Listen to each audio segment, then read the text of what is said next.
ጌታ ጸጋና ሰላም ይብዛላችሁ ሁላችሁ በዚህ ቲክቶክ ላይቭ ፕሮግራም ላይ ያላችሁ ጌታ ኢየሱስ ይባርካችሁ። እንኳን ደህና መጣችሁ። በዚህ ፕላትፎርም ላይ በዋነኛነት ዛሬ የምናወራበት ጉዳይ ወይም ደግሞ እንደ አካል እርስ በርሳችን ብልት ሆነን ለመጋጠም እግዚአብሔር በረዳን መጠን የእግዚአብሔርን የልብ ሐሳብ እንደ መጽሐፍ ቅዱስ እንነጋገራለን። ማንም በዚህ ውስጥ ከሌላው የበለጠ አዋቂ ወይ ምናምን የለም። ስለዚህ በክርስቶስ ውስጥ ነን ወይም ደግሞ በክርስቶስ እንኖራለን ብለን ካልን በኋላ እንደ አካል ታዲያ እንዴት እንኖራለን የሚለውን ሐሳብ እንነጋገራለን። ከዚህ በፊት በመጀመሪያው ሴሽናችን ቤተክርስቲያን ማናት የሚል ሐሳብን አውርተን ነበር። በዛም ውስጥ በምድር ላይ አንዲት ብቻ ቤተክርስቲያን እንዳለች፣ ይህች ቤተክርስቲያን በመካከላችን በዙሪያችን በተለያዩ የመንፈስ ፍሬዎች እንዲሁም ደግሞ በጸጋ ስጦታዎች እርስ በርስ በተጋመደ ማንነት እንደምትገለጥ የእግዚአብሔር መልክ በመካከላችን እንደሚታይ አይተናል። ነገር ግን በምድር ላይ አንዲት ቤተክርስቲያን ብቻ እንዳለች ተነጋገርን። ከዛ በቀጣዩ ዲስከሽናችን ላይ የተነጋገርነው ነገር ታዲያ እንደዛ ከሆነ አንድ ብቻ ቤተክርስቲያን በምድር ላይ ካለች በየሰፈሩ ያለው ዲኖሚኔሽንስ ምንድን ነው? የተለያዩ እኛ የምንሄድባቸው አብያተ ክርስቲያናትስ ምንድን ናቸው የሚለው ላይ ተነጋግረናል። በጣም ጌታ በብዙ አስተምሮናል። ሁላችሁንም ዩቲዩብ ቻናላችን ላይ የዚህ የላይፍ ኢንትሮዝ ቲክቶክ ቻናል ባዮ ላይ የዩቲዩብ ቻናላችን አለ። እሱ ጋር ሄዳችሁ ሪፕላይ ብታዩት በብዙ እንደምትጠቀሙ እኔ በጣም አምናለሁ። ሄዳችሁ እንድታዩት ጋብዛችኋለሁ። ይሄኛውም ፕሮግራም እንዲሁ ከዚህ ሴሽን በኋላ እዛ ቦታ ላይ በሪፕላይ ምልክ ይኖራል፣ እንድታዩት ጋብዛችኋለሁ። እግዚአብሔር የተባረከ ይሁን። በሲኤጽ ሌሎቻችሁ በዚህ ያላችሁ ሁሉ እንኳን እግዚአብሔር ረዳችሁ፣ እንኳን ነጣችሁ። ጌታ ይባርካችሁ። በክርስቶስ ውስጥ እንደ አካል መኖር ብለን ስንል ከባለፉት ሁለት ሴሽኖች ጋር አንድ ላይ አያይዘን የምናወራው ሐሳብ ሆኖ የሚቀጥል ነው ማለት ነው። ምክንያቱም አንዲት ቤተክርስቲያን አለች ብለን ካልን ደግሞ ብዙ ዲኖሚኔሽኖች አሉ ብለን ካልን ስቲል አሁን ኮንትራዲክሽን የማይፈጥር አይነት ንግግርን ለመነጋገር እንዲያመቸን ዛሬ ደግሞ እንደ አካል መኖር ወይም ደግሞ አካልነት ምንድነው፣ አካል ምን ማለት ነው የሚለው ሐሳብ ላይ እንነጋገር አስባለሁ። ጆስን አላየውም። አይ ቲንክ ባለፈው ሳምንት በነበረ ሴሽን ላይ በተለይ ዩኒቲ እና ዩኒፎርሚቲ የሚል ሐሳብን አንስቶ በሚቀጥለው ሳምንት እንነጋገርበታለን ብዬ ያሳለፍኩት ነገር ነበረው። አረ ነው አይ ቲንክ ከስከሰብ ያየሁት ነው። እስኪ ኢንቫይት ላድርገውና ምናልባት የሚችል ከሆነ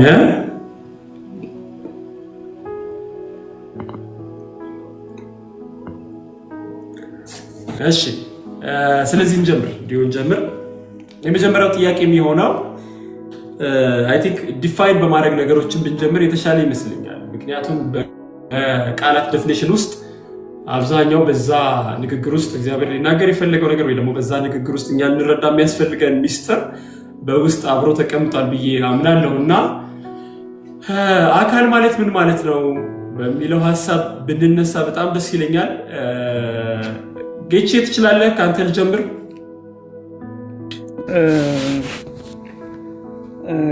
በእርግጥ ልክ ነህ። ባለፈው ካልከው ጋር አካል ከዲኖሚኔሽን ጋር በተለይ ከቤተ ክርስቲያን ጋር በጣም የተያያዘ ነገር አለው። ዲኖሚኔሽን የሚለው ኦርጋናይዜሽን በሚለው ሴንስ ሳይሆን ምንድነው ዶክትሪን። ባለፈው እንዳልኩት እንግዲህ ቴዎሎጂ የሌለው ወይም ዶክትሪን የሌለው ቤተክርስቲያን የለም እና እኔ የተረዳሁት በመጨረሻ ዲኖሚኔሽን የለኝም ብዬ ነበርና ዲኖሚኔሽን የለኝም ካልኩ ያለውን ዲኖሚኔሽን ሞዲፋይ አድርጌ ወይም አዲስ ነገር ፈጥሬ ካልሆነ በስተቀር ዲኖሚኔሽን አልባ መሆን አይቻልም የሚል ሐሳብ አንስቼ ነበርና በእርግጥ ቤተክርስቲያን ዲኖሚኔሽን እና ይሄ አካል የሚባለው ነገር የሆነ አንድም ባይሆኑም መያያዝ ነገሮች እንዳላቸው ነው ያየሁት። አካል ወደሚለው ስንመጣ አይ ቲንክ ጳውሎስ በተደጋጋሚ በተለይ በኤፌሶን፣ በቆላሲስ እና በቆሮንቶስ በሚጽፈው መልእክት ላይ አንድ የሆነ ስዕልን እየሳለልን ነው። ይሄም ስዕል ራስ አለ ይላል፣ ከዛ አካል አለ፣ ከዛ ብልት አለ፣ ከዛ ብልቶች ደግሞ በጅማት ተገጣጥመው እርስ በርስ ይያያዛሉ ይላል እና የሆነ አንድ ስዕል ይታየኛል። የሚስልልን ስዕል የሆነ ኦርጋኒክ ወይም ተፈጥሯዊ የሆነ ስዕል ነው። እሱም ራሱ ክርስቶስ ነው ይለናል።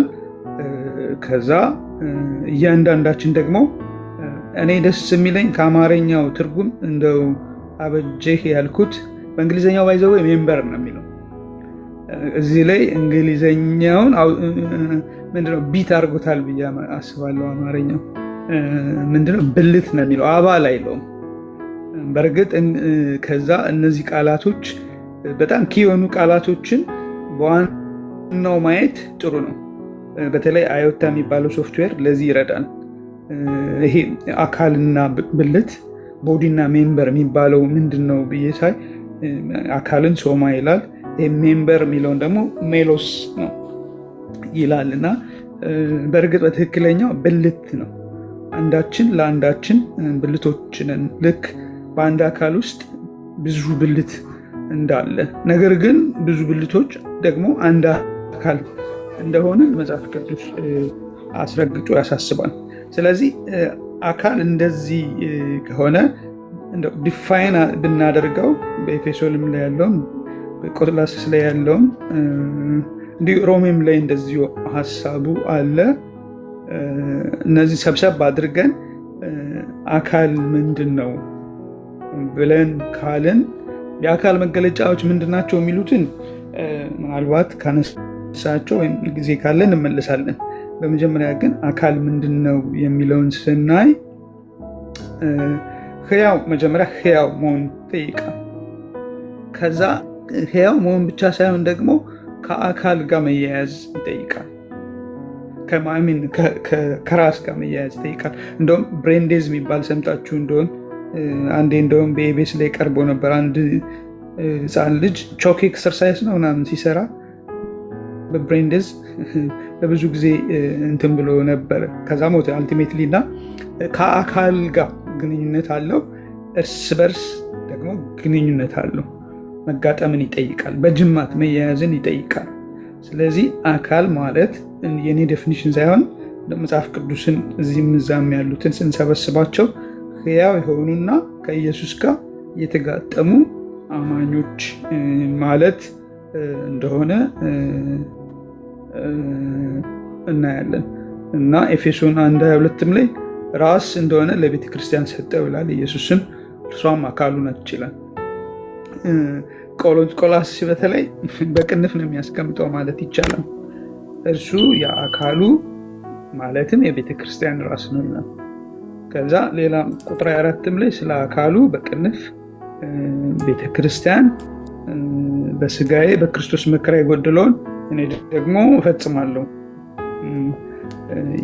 ይላል ጳውሎስ። እና እንደዚሁም ኤፌሶን 4 ላይ ስለ አካልና ስለ እያንዳንዱ ክፍል መጋጠም ያሳያል። እያንዳንዱ አካሉ ሶማ ወይም ቦዲው ከእያንዳንዱ ሜምበር ወይም ሜሎስ ከሚባለው ጋር በጅማት እየተገጣጠመና እየተያያዘ የሚያድግ ቢውልዳፕ የሚያደርግ ነገር እንደሆነ ያሳያል። ስለዚህ ይሄ አካል የሚባለው ነገር ብልቶች አሉት፣ ደግሞ ራስም ያለው ወደ ታችም አለው ወደ ላይም አለው።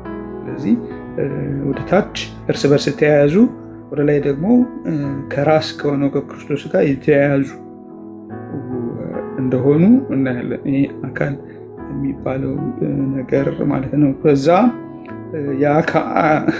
አሁን እኔ የሆነውን ተናገርኩ፣ ያልሆነውን ግን ማለት አለብኝ። አካል ማለት ግን አባል ማለት አይደለም። እንደውም መጽሐፍ ቅዱስ ሳጠና በኳድራንት ማጥናት ይቀናኛል። መደብ ልለው እችላለሁ። አካልም ሆነን አባል ከሆንን ይሄ የዘመኑ አይቀሬ አሰራር ነው። አካል ሆኖ አባል አለመሆን አይቻልም። ራሱ መንግስትም ይጠይቃል። ስለዚህ አካል ሆነን አባል ብንሆን ክፋት የለውም። የዘመኑ አሰራር ስለሆነ ማለት ነው። ዘመኑን ስንዋጀው እንደው ማለት ያክል ነው። አካል ሆነን አባል ላንሆን እንችላለን። የቀደመችው ቤተክርስቲያን በአባልነት እንዲህ ሮስተር ሬጂስተር የላትም። ወይም ደግሞ በስደት ያሉ አማኞች መደብ እንደማለት ነው። አካል ሆነው አባል ያልሆኑ ኤኬዚን ፖይንት ጳውሎስ ከእናንተ ጋር ባልሆንም በመንፈስ ከእናንተ ጋር ነኝ ይላል። ከዛ አባልም አካልም ያልሆነ አለ።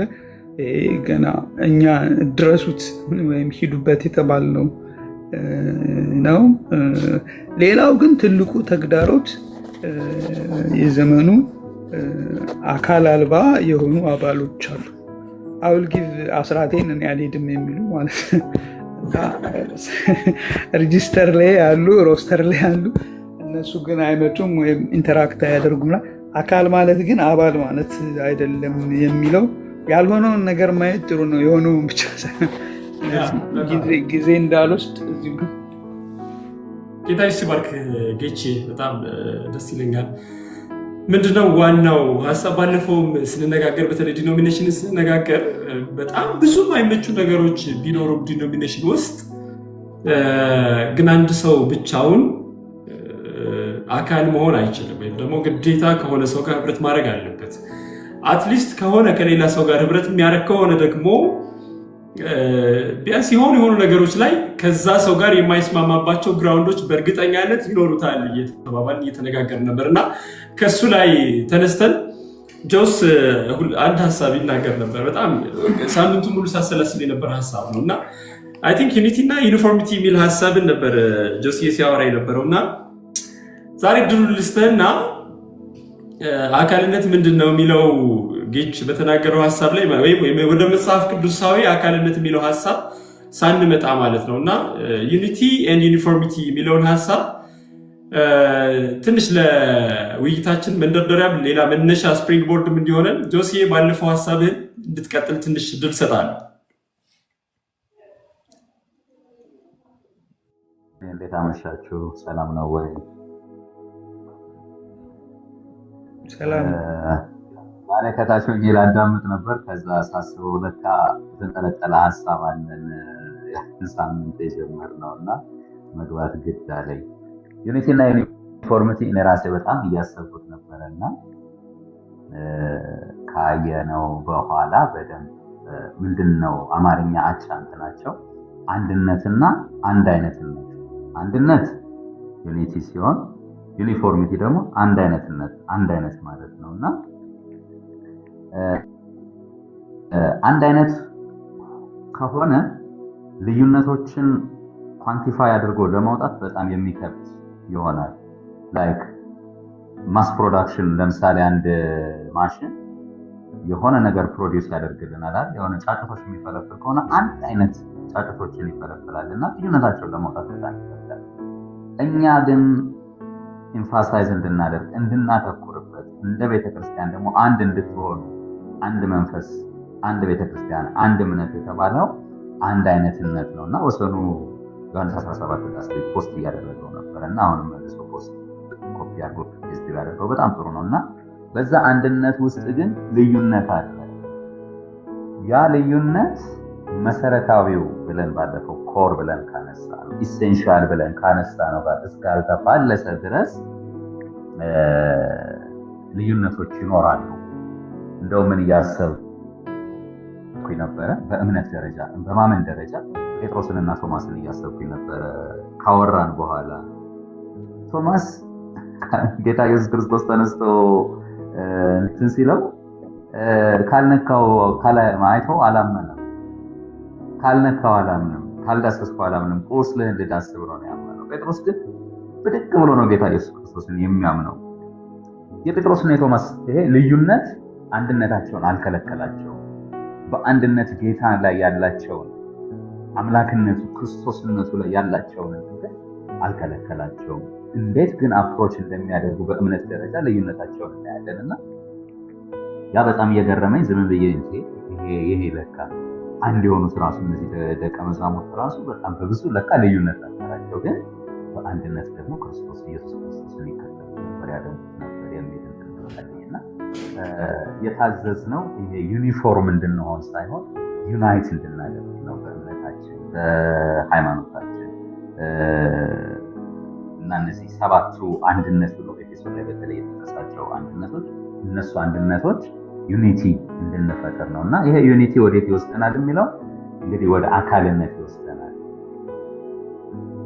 እዛ አካል ውስጥ ስንገባ እዛ ዲኖሚኔሽን ውስጥ ስንገባ ስለዚህ እንደዛ ከሆነ ታዲያ አካል ምንድነው የሚለውን ነገር እንግዲህ ለዛሬ አቆይተነው ነበር። ምናልባት እሱ ላይ ጌች በደንብ ማብራሪያ ሰጥቶታል።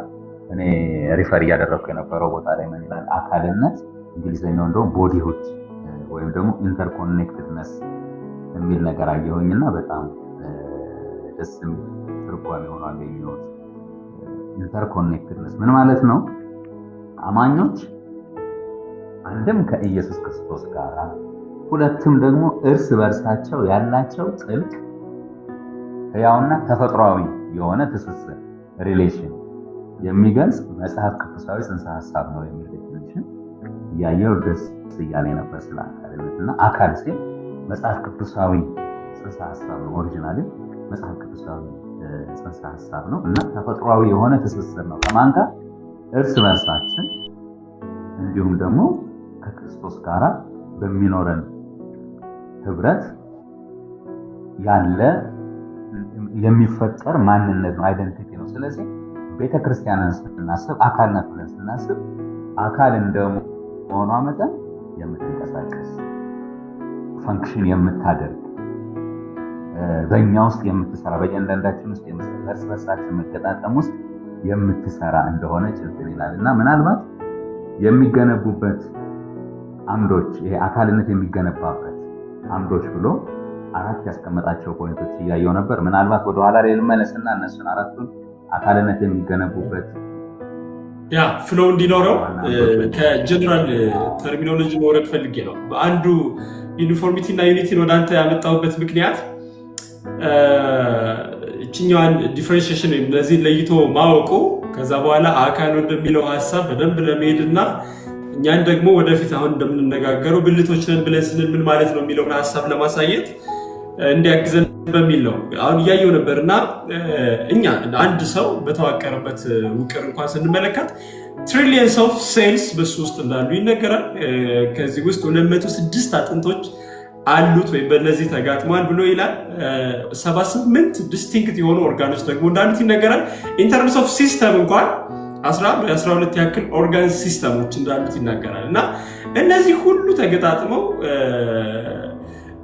ያቆሙት የሆነ ሰው ነው ማለት ነው የሚንቀሳቀሰው በሌላ አገላለጽ እና ይሄ የምናየው ሰው አካል የሚለውን ሐሳብ ይናገራል። ቅድም ጌች በደንብ ኤክስፕሌን ስላደረገው ወደሱ ማልመለስበት ሆነ ማለት ነው። ይሄ አካል የሚለውን ሐሳብ መረዳታችን ቤተክርስቲያን የምትለዋን ቤተክርስቲያን ብለን የምንላትን ወይም አንድ ናት ብለን ያልናትን ነገር በደንብ ስለሚገልጽልን ማለት ነው። ስለዚህ አካል ላይ እንደዚህ ያክል ከተነጋገርን ወሲዬ ወደ አንተ ልምጣና ብልትስ ማለት ምን ማለት ነው? ወይም ሜምበርስ ምንላቸው ታዲያ ምንድናቸው ብለን እንይ። ወይም ደግሞ ቅድም ጌች ሲናገር ከነበረበት ሐሳብ ጋር አብረን አያይዘን እንድትናገረው አካል የሚለውን ነገር ሲናገር በጅማት ተያይዘዋል። እነዚህ ቅድም የነገርኳቸው ኦርጋን ሲስተሞች ወይም ደግሞ ቦንስ ምናምን ምንላቸው በሙሉ የተያያዙበት ጅማት የሚባል ነገር አለ ብሎ ይነግረን ነበር እና አሁን ወደ ህያው ወደ ሆነችው አካል ወደ ቤተክርስቲያን ሽፍት እያደረግን ጊዜያችን እየተጠቀምን እንድንሄድ ታዲያ ብልት ማለትስ ምን ማለት ነው? ከአካል ጋር እንዴት አካል ለመሆን እንዴት አድርገው ይጋጠማሉ የሚለውን ወሲዬ አንተ ጋር ልምጣ። እሺ ቅዱሳን ጌታን እጅግ አድርገን እናመሰግናለን። በእንደዚህ አይነት ፌሎሺፕ በእግዚአብሔር የልቡን ሐሳብ ፌሎሺፕ የምናደርግበትን ጌታ እንዲህ ያለ ህብረት ስለሰጠን ጌታን እጅግ አድርጌ አመሰግናለሁ። አሁን ሀብትሽ ላልከው ጌችም ጆሲም ኦልሞስት ተናግረውታል በአንድም በሌላም ስለ አካሉ ሲናገሩ፣ ግን ትንሽ ነገር ለመናገር የዛሬውን ዋናውን ሐሳብ እስከምንገባ ቃሉ ነው መሰረታችን። አካልም አንድ እንደሆነ ብዙም ብልቶች እንዳሉበት፣ ነገር ግን የአካል ብልቶች ሁሉ ብዙዎች ሳሉ አንድ አካል እንደሆን ክርስቶስ ደግሞ እንዲሁ ነው ይላል እና ብልቶች የሚለውን እዚህ ጋር ተናግሮታል። ብልት ማለት አካልን እንደ አካል ያቆመ ማንነት ማለት ነው። በመሰረቱ ብልት ብቻውን ከአካል ውጭ መኖር አይችልም። ጌታ ይሄንን በጣም ሊያበራልን ያስፈልጋል። ብልት ከአካል ውጪ is nothing። ሳናቀው ምናልባት በህይወት ልምምዳችን ውስጥ ከአካሉ ህይወት ውጪ እንደ አካል የመኖር እና እንደ አካል የማሰብ ካልተቻለ አንድ ብልት ኢንዲቪጁዋሊዝም እያቀነቀነ ወይም ከአካል ውጪ ሆኖ የሆንኩ ነገር ሆናለሁ ብሎ ካሰበ በጣም አሳዛኝ ነው። በጣም አሳዛኝ ነው። በጣም በዚህ ዘመን ውስጥ ትልቁ ፈተና ያለው እሱ ስለሆነ እንደው እኔንና እናንተን በዚህ ፕላትፎርም ያለን ሰዎች ባለፈውም ስንነጋገር እንደነበረው ክርስቶስ እኔንና እናንተን ሲያገኘን ህይወቱን ሲሰጠን አውቶማቲካሊ አካል ጋር ነው ወስዶ የገጠመን። ብልት ብቻው መኖር ስለማይችል ያን ህይወተኛው ሲገባ ወስዶ a parts of the body ነው ያደረገን። ያ አካሉ ብልቶች ነው ያደረገን። ቅድም ጌች ሲናገር እንደነበረው የአካሉ ሜምበርስ ነው ያደረገን። ከዚህ ውጪ እንኖር ብለን ካሰብን የኔና የናንተን ይሄ ባዮሎጂካል አካላችንን ማየት በቂ ነው።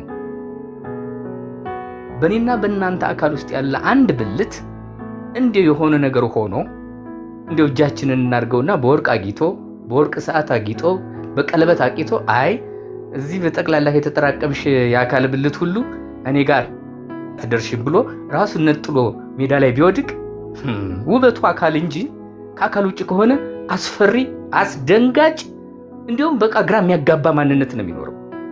ጌታ ከዚህ ህይወት ይታደገና ስለዚህ እግዚአብሔር በልጁ በክርስቶስ በኩል እኔና እናንተን ሲያገኘን አውቶማቲካሊ ወስዶ ከአካል ጋር ነው የገጠመን።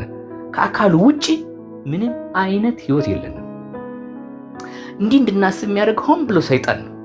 ኢንዲቪጁዋሊዝም ውስጣችን አስቀምጦ እኛንን ከአካሉ መነጠል የሚፈልገው እና ውበታችን የሚያሳጣው ሞት ውስጥ ሊያስቀምጠን የሚሞክር ሰይጣን ነው። ይህን የኛን የወደቀውን አረግ የማንነት ኢንዲቪጁዋሊዝምን እየረጨ የሆነ ነገር እንደሆነ አድርጎ ሊቆጥረን የሚችል ወንድሞችና እህቶቼ ኢቭን ናው በዚህ ፌሎሺፕ እንኳን አም ነቲንግ በእናንተ በአካሉ በዚህ ፌሎሺፕ ውስጥ ሆኜ መጋጠም ሲኖረኝ ነው የእግዚአብሔርን ሐሳብ ፕሮፐርሊ መናገር የምችለው። የሆነ ኢንዲቪጁዋሊዝም ላቀነቅል ከገባው ቋንቋይም ቋንቋ አይሆንም፣ ንግግሮችም ንግግር አይሆንም፣ ህይወትን ዲስፔንስ ማድረግም አይችልም። ስለዚህ የኔና የናንተ ውበት በአካል ውስጥ ነው። ብልት ያለ አካል ትርጉም የሌለው ማንነት ነው። በቃ ባጭሩ ይሄ ነው ለኔ የሚረዳው። መጽሐፍ ቅዱስም እየደጋገመ የሚናገረን ይህንን እውነት ስለሆነ ጌታ ይህንን እውነት በህይወታችን ውስጥ እንዲያሰርጽብን ጸሎቴም ምኞቴም ነው። ጌታ ይባርካችሁ። ወደ ዋናው ፖይንት መሄድ ስላለብን ጊዜ እንዳልሻማ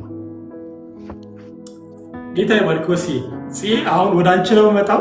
ወሲ ካለው ሐሳብ ጋር አብረን አያይዘን ብልት የሚለውን ነገር እንደዚህ ከተመለከት ነው እንደ ብልት ብቻውን አንድ ብልት አካል እንደማይሆን መጽሐፍ ቅዱሳችንም አንደኛ ቆሮንቶስ ምዕራፍ 12 ላይ በግልጽ ይናገራል። እጅ ብቻውን እናንተ ሌሎቻችሁ አታስፈልጉኝም ቢል መስማት ከወዴት ይመጣል ወዘተ እያለ ይናገራል። እና ታዲያ እነዚህ ብልቶች በተለይ አሁን አካል ብለን ወደምንገነባት ህያው ወደሆነችዋ ቤተክርስቲያን ወደምንላት እኛ እርስ በርሳችን ከክርስቶስ ጋር ወደተጋጠምንባት አንድ ብቸኛ አካል አለ ብለን ወደምንለው ለመምጣት ብልቶች እንዴት እርስ በርሳቸው ፊቲን አድርገው ይጋጠማሉ የሚለው ሐሳብ ላይ ጽዬ ወደ አንቺ ልምጣ።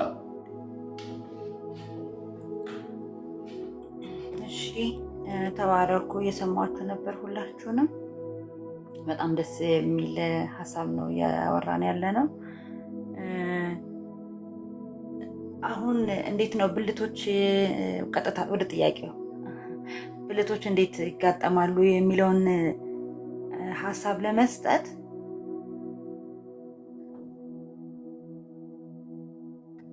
መጀመሪያ እነዚህ ብልቶች የተካፈሉት ምንድነው የሚለው ማውራት ነው የምፈልገው። ማለት እንዴት እንደሚጋጠሙ ለማውራት ምንድነው እየሆነ ያለው በእነዚህ ብልቶች መካከል? እንዴት ነው ብልቶቹ አንድ አካል ውስጥ ያሉት? ምን አይነት ነው ምንድበል ግንኙነታቸውን የሚወስነው አካል ውስጥ የገቡበት አገባብ ነው። ምን ለማለት ፈልጌ ነው? ለአካልነት ያለን አረዳድ ነው በብልቶች መካከል ስላለው ግንኙነት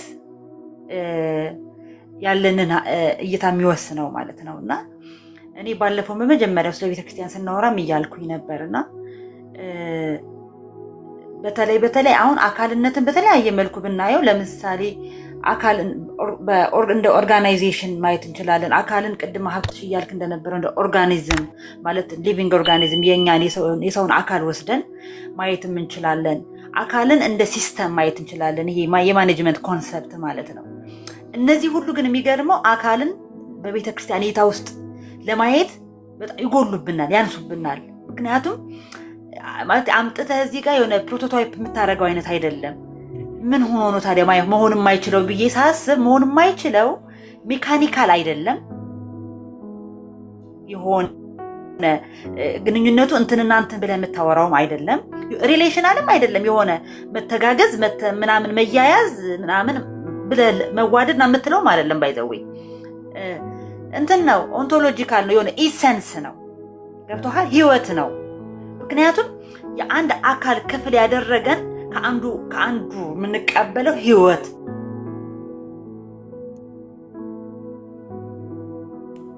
ነውና እንትን ይሄ እያሰብክ የምታደርገው ነገር ሁሉ አይደለም። የሚገርመው ምክንያቱም ህይወት ስለሆነ በአንዱ ብልትና በአንዱ ብልት መካከል ያለው ግንኙነት ምን እንደምለው በአማርኛ ስለማይገባኝ ነው። የኢሰንስ ኢሹ ነው እንጂ የሆነ አይነት ነገር አይደለም። ምክንያቱም አንድ ህይወት ነው የተካፈሉት። ያንዳንዱ ብልት አንድ ህይወት የተካፈለ ሲጀመር ማለት ነው። አካል ያደረጋቸው አንድ ህይወት መካፈላቸው ነው። እኔ ለአካልነት አንደኛው መስፈርት ዋን ላይፍ ነው የምለው። አንድ ህይወት የተካፈለ ያ ህይወት በእያንዳንዱ ሜምበር ወይም በእያንዳንዱ ብልት ውስጥ የተቀመጠ ማለት ነው። ስለዚህ በውስጣቸው ካለው ህይወት የተነሳ ያ ህይወት ነው የሚወስነው በእያንዳንዱ ሜምበርስ ውስጥ አለ። ለዛ እኮ ነው ሚቹዋል ዲፔንደንሲ በአካልነት ውስጥ ያለው አንዱ ያለ አንዱ የማይኖረው አንዱ ለአንዱ የሚያስፈልገው ባይዘዌ የተካፈሉት ህይወት ስለሆነ ነው። አባል ስላልሆኑ ነው። አባል ቢሆኑ ኑሮ ይሄ ሚቹዋል ዲፔንደንሲ ስለ ላይፍ ሁሉ ማውራት አይጠበቅብንም። አሁን እድር እቁብ ላይ ስትሄድ አባል መሆን ይቻላል። ይሁን ያደረገ ያጋጠመ ያ ኮርነር ስቶን የምንለው የማዕዘኑ ድንጋይ የለማ። አንድ መሰረት የምትለው የምትታነጽበት የለማ። ሄድ ሆኖ ላይፍ ሶርስ የሚሰጥህ አንድ ሄድ የለህማ። እና ማለት አሁን ሲያወራ መጽሐፍ ቅዱስ ላይ ራሱ አንዱ አካል ቢሰቃያኛው ይሰቃያል፣ አንዱ ቢከብር ሌላው ይከብራል። እንደዚህ መሆን አይችልም እኮ አባል ሆነ ልትሆን አትችልም። ባይዘው አንድ ህይወት የምትካፈል ከሆነ ግን አለመሆን ደግሞ አትችልም። ይሄ ኔቸር ነው። እና አንዱ ሜምበር ከአንዱ ሜምበር ጋር የሚኖረው ግንኙነት ባይዘው ሜምበሩ ከሄዱ ጋር ካለው ግንኙነት የተነሳ ነው። እኔ ካንተ ጋር ያለኝን የሚወስነው እኔ ከክርስቶስ ጋር ያለኝ። ምክንያቱም ህይወት ነው እየፈሰሰ ያለው። እኔ የሚፈስ ህይወት ነው የሚታየኝ አካል ውስጥ ግንኙነት ነው ብዬ አላስበውም። ገብቶሃል? በቃ ህይወት ነው የሚፈስ ስለሆነና ለዛ ነው አካል ውስጥ ወደ ላይና ወደ ጎን የሆነው። ግን ወደ ጎን ያለውን የሚወስነው ከላይ የሚመጣው ያ ህይወት ነውና በቃ እንደዛ ነው። ጌታ ኢየሱስ ይባርክ።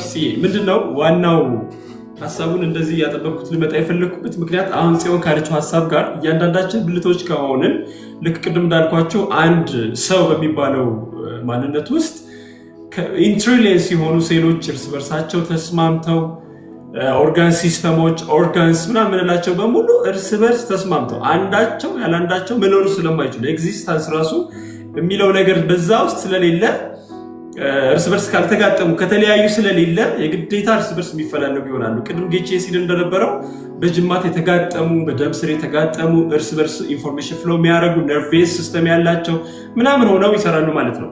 አሁን ጽዬ ካለችው ሀሳብ ጋር የሆነ ነገር ጨምሬ ቀጥዬ ያለውን ሀሳብ አነሳለሁ። ይኸው ምንድነው መጽሐፍ ቅዱሳችን አሁንም ይህን አካል በተመለከተ የሚናገርበት ቦታ ላይ አንደኛ ቆሮንቶስ ምዕራፍ 12 ላይ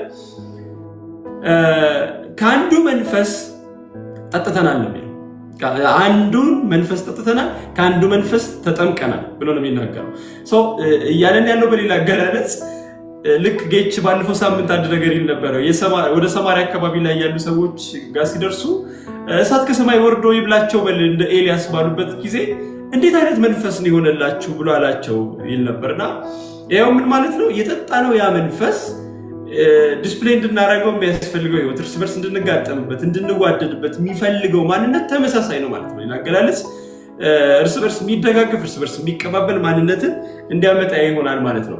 ስለዚህ አሁንም ወደዚህ ቀጥሎ ወዳለው ነገር እንሂድ። ታዲያ ከዚህ ከአንዱ መንፈስ ከጠጣ አንዱን መንፈስ ከተካፈልን በአንዱ መንፈስ ላይ የተመሰረተ ህይወት ካለን ከክርስቶስ ጋር ወይም ደግሞ በክርስቶስ የነበረው ያ መንፈስ እኛ ጋር ሆኖ እግዚአብሔርን ዲስፕሌይ ለማድረግ በእኛ ህይወት ውስጥ ካለ እንዲህ እንደሚገባ መጋጠምና እንደ አካል መንቀሳቀስ በሎካሊቲያችን ያልቻልነው ለምንድን ነው የሚለው ሀሳብ ላይ ወሰኑ ጋር ልምጣ። ወስዬ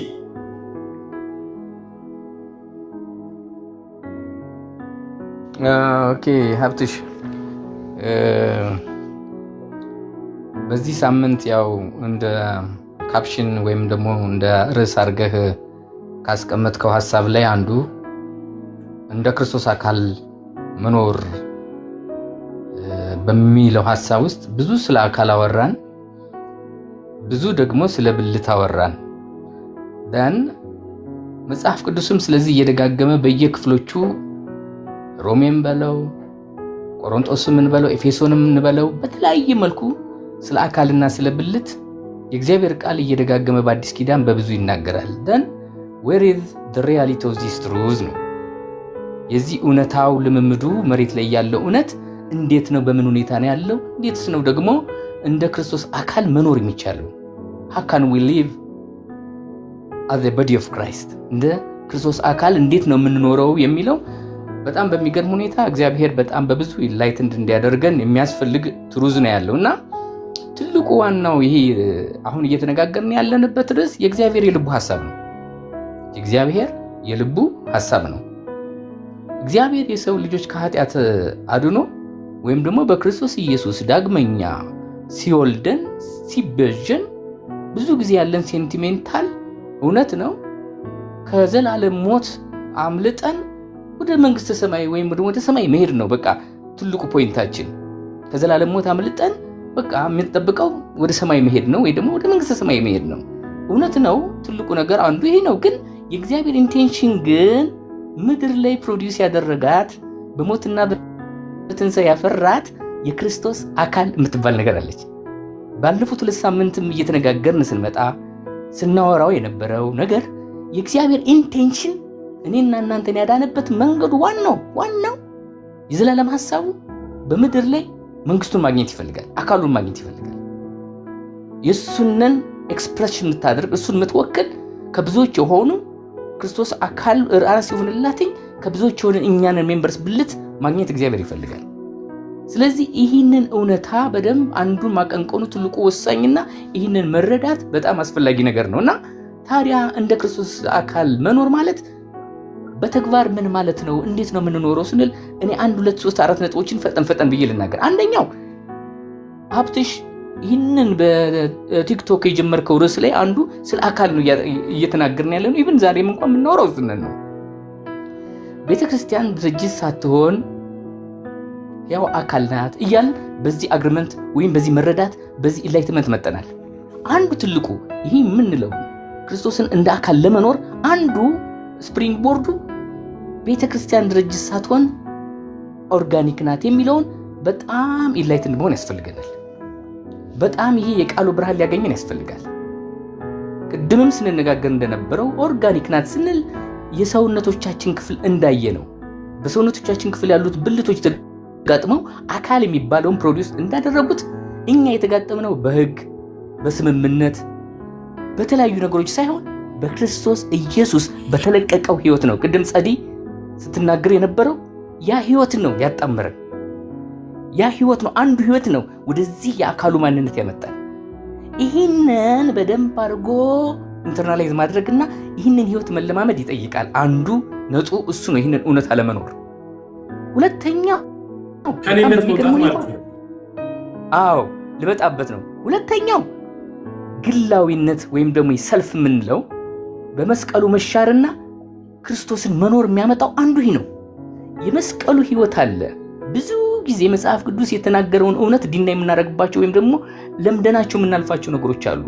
ገና ክርስቶስን ስናውቅ ሰዎች ወንጌልን ሲነግሩን ሊከተለኝ የሚወድ ራሱን ይካድ መስቀሉን ተሸክሞ ዕለት ዕለት ይከተለኝ ያለው ይህ ትሩዝ ዛሬም ለዘላለም የሚያው ነው።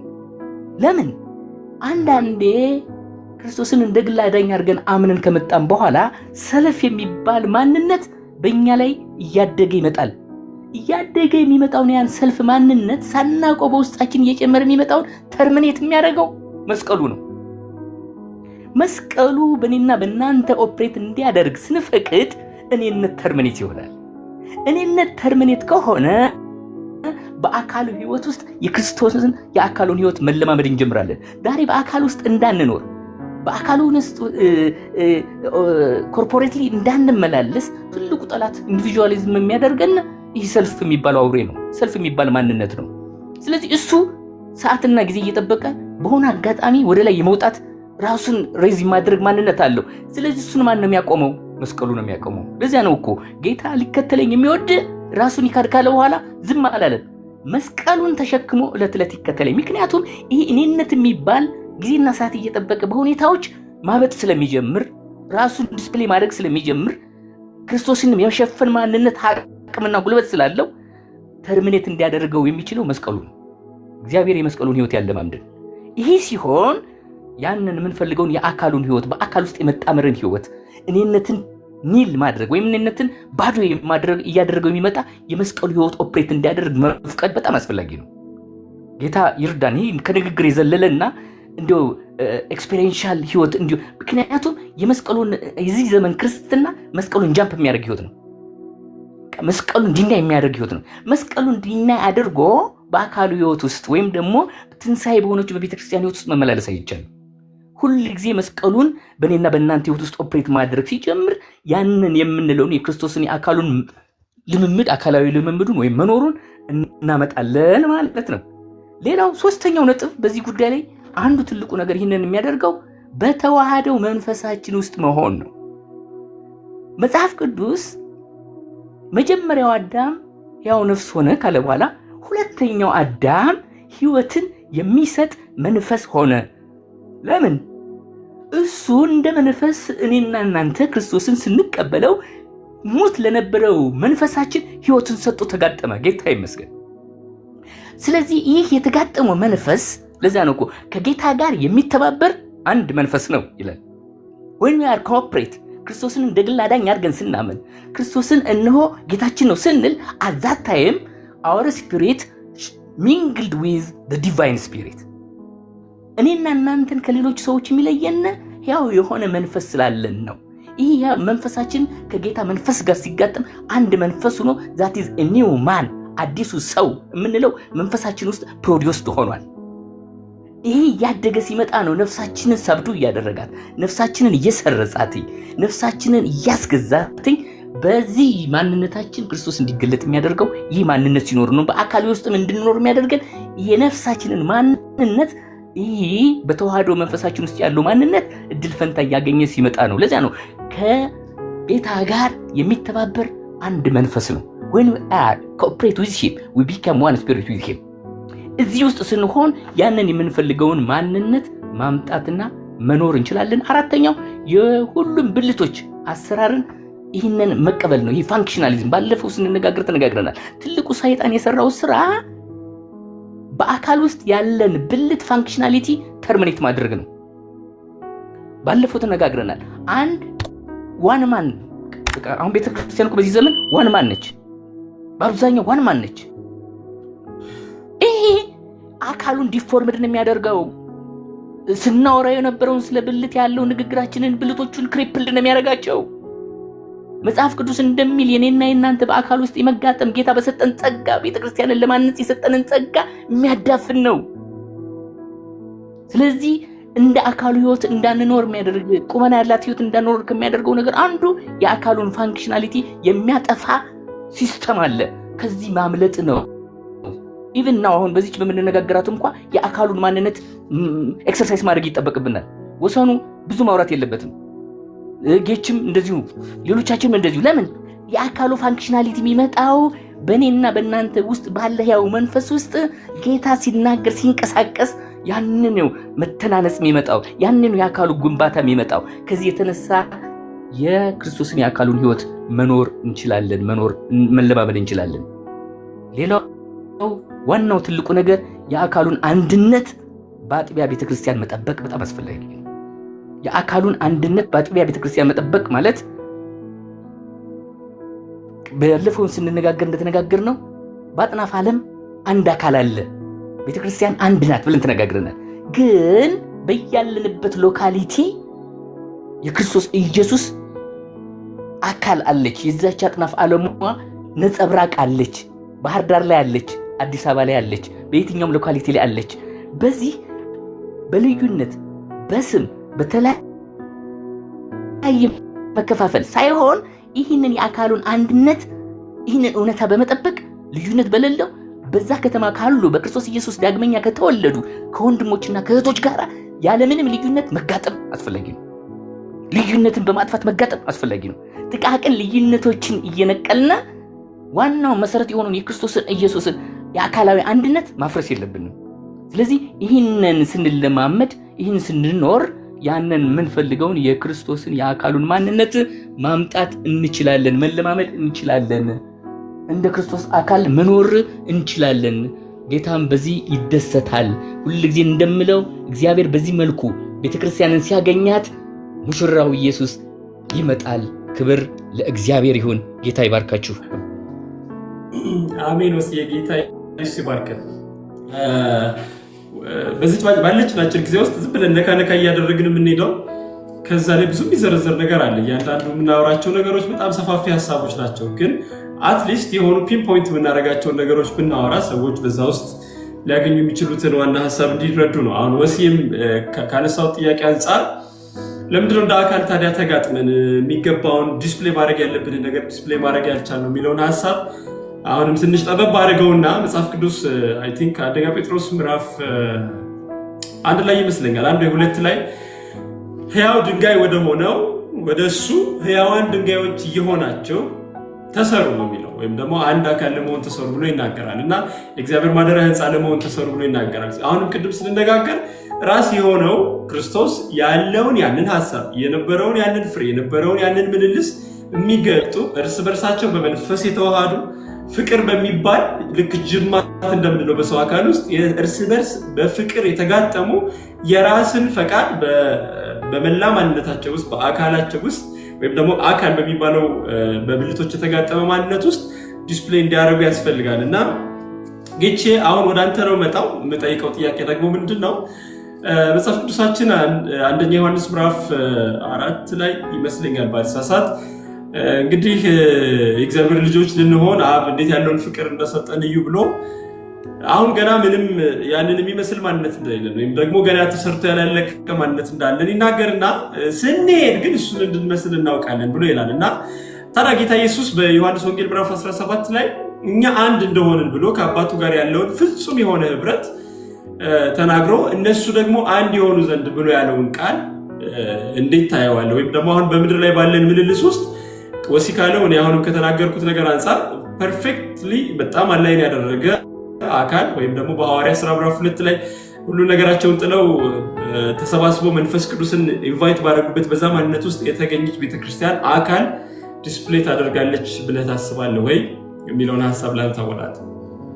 ጥያቄው አይ ቲንክ በአንድም በሌላ መልኩ የተነካና የተመለሰ ነው የሚመስለኝ። ምንድነው አንዴ የጋብቻ ስንማር አንድ አስተማሪያችን ያለን አረሳም እና ይሄ አንድነት እንዴት ነው የሚመጣው? ቅድም ያልከው ማለት ነው እኛ አንድ እንደሆን አንድ የሆኑ ዘንድ የሚለው እንዴት ነው? አንድ ቅድም ጆስም እንዳነሳው ዩኒፎርም ሳይሆን ዩኒፋይ የምናደርገው እንዴት ነው የሚለውን በምሳሌ ሳስረዳን ነበር። ባልም ወደ ሚስት ሚስትም ወደ ባል ከተጓተቱ አንድ መሆን አይችሉም ነው የሚል የነበረው። ስለዚህ ቤስት ዌይ የሁለቱ ሀሳብ መርጅ የሚያደርጉት ትሪያንግሉ ብናይ ክርስቶስ እግዚአብሔርን የጋብቻ መስራችና ኃላፊን ከላይ አድርገን ሴትና ወንድ ግራና ቀኝ ሆነን ሁለታችንም ወደ እግዚአብሔር ያደግን ስንመጣ በሁለታችንም መካከል ያለው ጋፕ እየጠበበ ይመጣል። then the more we grow አሁን እየተጋጠመ ወደ አካሉ ያድጋል ነው የሚለው። ሜምበር ወደ ሜምበር ይደግ አይደለም። አሁን ችግራችን እሱ ነው። ፓስተሩ ወደ እንትናን ይጎትታል ምክትሉን ወይ ነብዩ ፓስተሩ ነብዩን ምዕመን እንትኑን እየተጓተትን ነው አላድግ ያልነው። ይልቁንም እየተገጣጠምን ወደ አካሉ ነው የምናድገው ማለት ነው። እና ቅድም እንዳየነው አካሉ ማለት ቤተክርስቲያን ናት ይላል፣ ምንም ሳናወሳስበው። ስለዚህ አንድ የምንሆነው እንዴት ነው? ይቻላል ወይ? ያው ምክንያቱም በሁለት አንደኛ ቃሉም ይላል፣ ሁለተኛ የእርሊ ቤተክርስቲያን አሳይተውናል፣ እርሊ የክርስቶስ ቤተክርስቲያን። ሶስተኛ ማስረጃ እርሊ የኢትዮጵያ ቸርቾችም ይህንን አሳይተውን ነበር። እንደ አንድ ሆነው ባይዘወይ ከ20 ዓመታት በፊት አሁን 30 ሆኗል። በእርግጥ ከ30 ዓመት በፊት አማኞች ሌሎች ተብለው ከ2% በታች ነበርን። አሁን ከ20% በላይ ሆነናል። እና ያኔ እንደ አንድ ሆነው ነበር የሚሰሩት። ሩቅ አይደለም፣ 30 ዓመት ነው እርሊ ቸርች ቤተክርስቲያን። ያኔ እንዴት ነው ካልን አንዱ ወደ አንዱ አይደለም ነበር የሚያድገው፣ ሁሉም ወደ ክርስቶስ ነው። the more we grow to Christ the more we unify። ወደ አፔክሱ ነው እየተጠጋን የምንመጣ፣ ዩኒፋይ እያደረግን and then it becomes invisible እስኪሆን ድረስ ማለት ነው። ቅድም ጆስ ጴጥሮስንና ቶማስን አንስቶ ነበር። እኔ ደግሞ ከዚህ የከረረ ማሳያችሁ ማቴዎስንና ቀናተኛው ሲሞን። ቀናተኛው ሲሞን ማለት አክቲቪስት ማለት ነው። በአሁኑ አጠራር አዲስ ትርጉም ወጥቶልኝ አክቲቪስት ማለት ነው። ቀናተኛ ማለት የነበረውን የሮማን እንገለብጣለን ብሎ እንትን የሚል ነው።